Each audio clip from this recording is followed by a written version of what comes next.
మొత్తానికి తెలంగాణలో కొనసాగుతున్న రాజకీయ చదరంగం పైన మనం డిబేట్ అయితే కొనసాగిస్తున్నాం. జయరామ్ గారు మీరు చెప్పండి. సో నిజంగానే కేంద్రం నుంచి అయితే పూర్తి స్థాయిలో సాయం రావట్లేదని ఇటు బీఆర్ఎస్ కానీ అటు కాంగ్రెస్ పార్టీ కానీ ఒప్పుకుంటున్న విషయమే.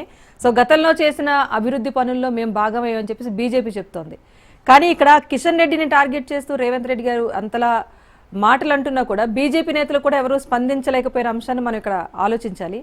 సెకండ్ థింగ్, ఓవరాల్గా అన్ని పార్టీల మధ్య ఈ అంశం పైన జరుగుతున్న చర్చ పైన మీ అనాలిసిస్ ఏంటి? మీకు ప్యానెల్లో ఉన్న మిత్రులకు నమస్కారాలండి. ఇక్కడ మనము అసలు విషయాలను మర్చిపోతున్నాం. అసలు రేవంత్ రెడ్డి ఏం అడుగుతున్నాడు, బీజేపీ ఏమి ఇవ్వట్లేదు, ఆ విషయం మర్చిపోయి మిగతా అన్ని విషయాలు మాట్లాడుతున్నాం. అంటే ఇక్కడ జరుగుతున్న విషయాలు ఏంటంటే ప్రాక్టికల్ గా ప్రజలకు అంశాలు మాట్లాడాలి అనుకున్నప్పుడు ఒక ప్రధాన మంత్రి దగ్గరికి పోయి ముఖ్యమంత్రి అతను అప్పీల్ చేయాల్సిన బాధ్యత ఉంది. తను అది ఎప్పుడు ఉంటుంది, దాన్ని ఎవరు తిరస్కరించరు, తన డ్యూటీ తను చేయాల్సిందే. సో దానికి బండి సంజయ్ రికమెండేషన్, కిషన్ రెడ్డి గారి రికమెండేషన్, ఇంకొకరి రికమెండేషన్ అవసరం లేదు. ఇది మీకు రాజ్యాంగ పరంగా మీకు వచ్చిన హక్కు, బాధ్యత. సేమ్ టైం వచ్చేసి ఇక్కడ చీఫ్ ఆఫ్ ద స్టేట్. ఈ విషయాన్ని మీరు దృష్టిలో పెట్టుకొని మాట్లాడుకోవాలి. కానీ ఇక్కడ జరుగుతున్న దురదృష్టం ఏంటంటే ఒక ముఖ్యమంత్రి అప్పీల్ చేసి సో దాని తగిన ఫండ్ తీసుకురావాల్సిన ముఖ్యమంత్రి ఇక్కడ రాజకీయ స్టేట్మెంట్లు ఇవ్వడం అనేది ఇబ్బందికరం. ఇది రాజకీయ స్టేట్మెంట్లు ఎవరు ఇవ్వాలి? మహేష్ గౌడ్ ఇవ్వాలి. మహేష్ గౌడ్ ఎందుకంటే రాజకీయ పార్టీలో ఉన్నారు కాబట్టి, ఆయన రాజకీయ పార్టీకి పరిమితంగా ఉన్నారు కాబట్టి ఆయన రాజకీయ పరమైన స్టేట్మెంట్లు ఇస్తే ప్రజలు కూడా దాన్ని ఆస్వాదిస్తారు, ఆనందిస్తారు. అది ఇట్లా ఉండదు. రేవంత్ రెడ్డి అనే వ్యక్తి సీఎం కాబట్టి నువ్వు మాట్లాడాల్సింది ఏంటంటే ఇక్కడ ఏం తీసుకోవాలి, ఏమి ఇవ్వాలి. ఏం తీసుకోవాలంటే రాష్ట్రానికి కావాల్సినవి 5 ముందు పెట్టేసావు. ఒకటి వచ్చేసాం, 5 కూడా చిన్న చిన్న ప్రాజెక్ట్ ఏం కాదు. It's a good noble projects, మనం అందరం ఒప్పుకోవాల్సినవే. అది తప్పని కూడా ఎవరు అనడానికి లేదు. ఒకటి వచ్చేసేమో మెట్రో రైలు సెకండ్ ఫేజ్ ను పునరుద్ధరించడం కోసము, హైదరాబాదు నలుదిశల లోపల వ్యాప్ చెందడం కోసము, ప్రయాణ సౌకర్యం కోసం దీన్ని పునరుద్ధరించాలనుకున్నాడు. దాన్ని మనం డెఫినెట్ గా ఆహ్వానిస్తారు ప్రజలు. దానికోసం అడుగుతున్నాం. దాని ఖర్చు దగ్గరగా నాకు తెలిసి 24,269 కోట్ల అంచనా వేయండి.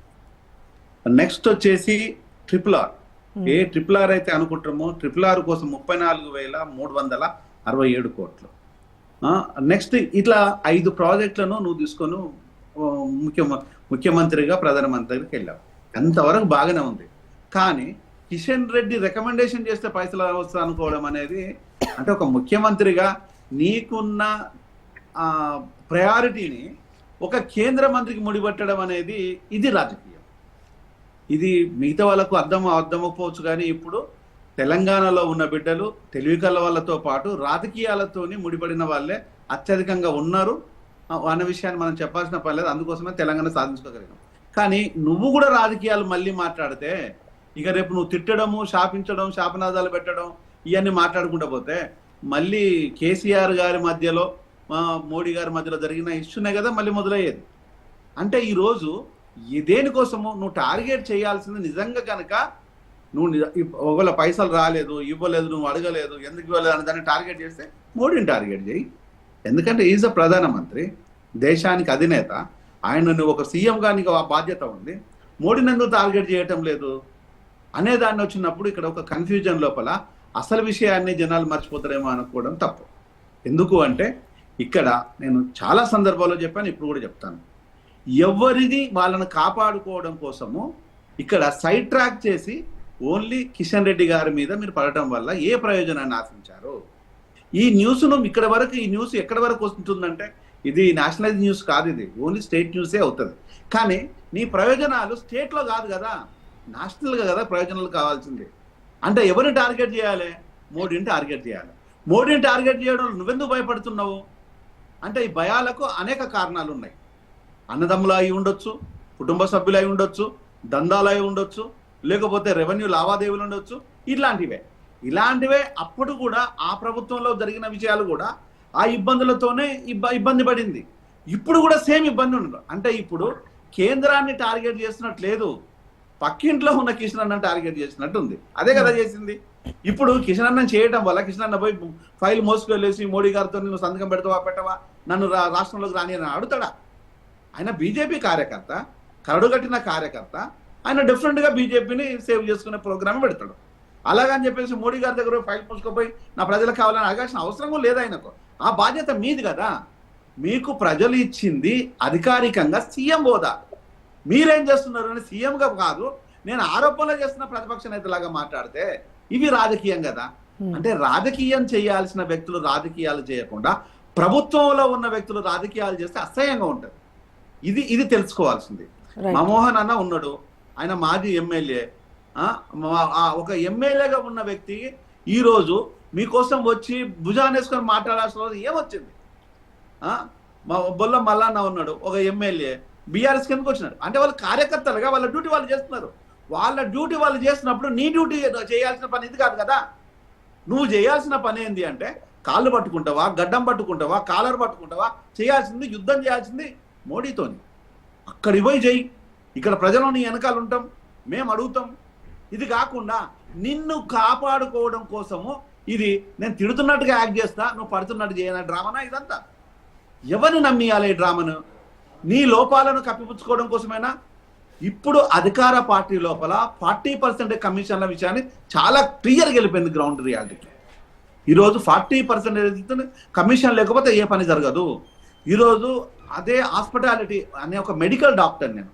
హాస్పిటాలిటీ ఈరోజు ఏం జరిగింది? హాస్పిటల్స్ అంతా అగమ్య గోచరంగా ఈరోజు అనుకోని పరిస్థితుల లోపల ఒక రోగం వచ్చిపోతే సేవ్ అవుతారో కాని పరిస్థితిలో ఉంది. మళ్ళీ ప్రైవేట్ కార్పొరేట్ హాస్పిటల్కి వెళ్ళాలి. ఈరోజు గవర్నమెంట్ హాస్పిటల్కి ఎందుకు ఇంత ఇన్వెస్ట్మెంట్ దేనికోసము? ఇవన్నీ దేవరి కోసము? ఇన్ని మెడికల్ కాలేజ్ దేనికోసం? అంటే ఓన్లీ బిజినెస్ పరంగా మెడికల్ కాలేజ్ పెడుతున్నాం తప్పితే మన సర్వీస్ పరంగా హాస్పిటల్స్ అక్కర్లేదు అనుకుంటున్నామా? విద్యా సంస్థలు నీ చేతిలోనే ఉన్నాయి. ఈరోజు విద్యాశాఖ నీ చేతిలో ఉంది. ఏ ఒక్క రోజున దానిపైన నువ్వు కార్యాచరణ చూసావా? నువ్వు అడిగావా? నేను కొన్ని వందల సార్లు చెప్పాను, కొన్ని వందల సార్లు అడుగుతున్నా నేను. ఎప్పుడైనా దాన్ని స్పందించావా? నువ్వే కాదు, నీ మంత్రులు షో మీద పేరు కలిసినట్లేదు. ఈరోజు నువ్వేం మాట్లాడుతున్నావు? నువ్వు పైసలు అడిగితే వాళ్ళు తీసుకొచ్చి చేతులు పెడతారా? ఎట్లా పెడతారు? ఎందుకు పెడతారు? నువ్వు పోయి కదా నీ ప్రణాళిక. నువ్వు డిపిఆర్ ఎంతవరకు తయారు చేశారు? ఈ రోజు రేవంత్ దగ్గర ఏ డిపిఆర్ ఉంది? మూసీ డిపిఆర్ పర్ఫెక్ట్గా ఉందా? 10,000 కోట్లు కావాలి మూసీ మీద. 10,000 కోట్లను డిపిఆర్ పర్ఫెక్ట్గా ఉందా నీ దగ్గర? నేను అడుగుతున్నా చెప్పు. డిపిఆర్ లేదు కానీ పైసలు కావాలి, ఎట్లా ఇస్తారు? అంటే చిన్న పిల్లలాగా. అంటే నువ్వు ఏం మాట్లాడుతుంటావు? ఓన్లీ రాజకీయాన్ని మాత్రమే రంజుగా చేసే ప్రోగ్రామ్ ని పెట్టే ప్రోగ్రామ్ ఉంటే దాన్ని ప్రజలు హర్షించరు, క్షమించరు. అంటే ఒకటి జయరాం గారు బడ్జెట్ కేటాయింపుల దగ్గర నుంచి ఇరు తెలుగు రాష్ట్రాలతో కంపేర్ చేసినా కూడా తెలంగాణకు అన్యాయం జరిగిందని నాట్ ఓన్లీ రేవంత్ గారు, ఆల్ పార్టీస్ నుంచి వచ్చిన విమర్శ ఇది. సో ఆ సాయం ఇంకా అందదు అని ఆయన ఫిక్స్ అయ్యి ఆయన ఈరోజు క్వశ్చన్ చేస్తున్నారు తప్పిస్తే కేంద్రానికి సంబంధించి నేరుగా కేంద్రాన్ని టార్గెట్ చేసిన రాష్ట్రంలో నాయకులను అడగాల్సిన అవసరం లేదంటారా? ఇది ఇప్పటి విషయం కాదండి, గత 70 ఏళ్ల నుంచి జరుగుతున్నది. సదరన్ రాష్ట్రాలకు అన్యాయం జరుగుతుందనే విషయాన్ని నేను మాట్లాడింది, మీరు మాట్లాడింది, రేవంత్ మాట్లాడింది కాదు. మా తాతలు మాట్లాడారు ఆ మాట, నా తండ్రులు మాట్లాడారు అదే మాట. ఇప్పుడు మేము మాట్లాడుతున్నాం అదే మాట. నువ్వు కొత్తగా మాట్లాడింది ఏమున్నది? నువ్వు కొత్తగా ఏం మాట్లాడుతున్నావు? చలో పివి నరసింహారావు గారిని తీసుకొస్తున్నాం. అప్పుడు పివి నరసింహారావు గారు కొట్లాడలేదా? లొల్లి పెట్టలేదా? అడగలేదా? అప్పుడు ముఖ్యమంత్రిగా ఉన్నారు కదా ఆయన కూడా. ఆ రోజు సెంట్రల్ మినిస్టర్గా ఉన్నారు కదా ఆయన కూడా. ఆయన ప్రధానమంత్రిగా ఉన్నారు కదా. ప్రధానమంత్రిగా నంద్యాలకు పోయినప్పుడు, ప్రధానమంత్రి హోదాలో నంద్యాలకు పోయినప్పుడు, నంద్యాల ఎంపీగా గెలిచి ఆయన అక్కడ కలిసినప్పుడు ఆయన ఒక జర్నలిస్టు సోదరుడు అడిగిన దానికి ఏంటంటే, మీరు నంద్యాలకు ఏం చేస్తారు ప్రధానమంత్రిగా అంటే, నేను ప్రధానమంత్రి నంద్యాలకు కాదు భారతదేశానికి అని చెప్పారు. అంటే ఈ రోజు నువ్వు ముఖ్యమంత్రివి తెలంగాణ రాష్ట్రానికి, నువ్వు మూసికి ఒకదాని కోసమేనా? పైసలు క్యాషియర్ మనమేమన్నా మోసుకురావడానికి? అడగాల్సింది ఏంది అంటే, నీ దగ్గర ఉండే క్రమశిక్షణ ఉంటే, నీ అన్నదమ్ములకు క్రమశిక్షణ ఉంటే, నీ అన్నదమ్ములకు అడగడం మోడీ దగ్గర లేదా? ఇన్ఫర్మేషన్ లేదా? నీ ప్రోటోకాల్ నీ అన్నదమ్ములకు నువ్వు ఎట్లా కేటాయిస్తావని అడిగిందే అనుకుందాం. ఆన్సర్ ఉన్నదని నీ దగ్గర. ఈ రోజు కులం కుటుంబం అని నేను మాట్లాడావు, నువ్వు మాట్లాడావు. నేను మాట్లాడినోడు ఈ రోజు అనలిస్ట్ గా ఉన్నాను డాక్టర్గా, నువ్వు మాట్లాడినోడు వచ్చి సీఎం అయ్యావు. మరి ఈ రోజు మన ఇద్దరం కొట్లాడాం కదా, నా మీద కేసులు ఉన్నాయి, నీ దగ్గర పవర్ ఉంది. మరి ఈ రోజు ఇద్దరం కొట్లాడుతున్నాం కదా. ఈ రోజు ప్రజల మధ్యలో నేను ఉన్నాను, అధికారం అద్దాల మేడలో నువ్వు ఉన్నావు. ఈ రోజు ఫామ్ హౌస్ పాలన ఒకటైతే ఈ రోజు అద్దాల మేడ పాలన ఇంకొకటి మారిపోతుంది తప్ప కులం కుటుంబం పాలన కులం పాలన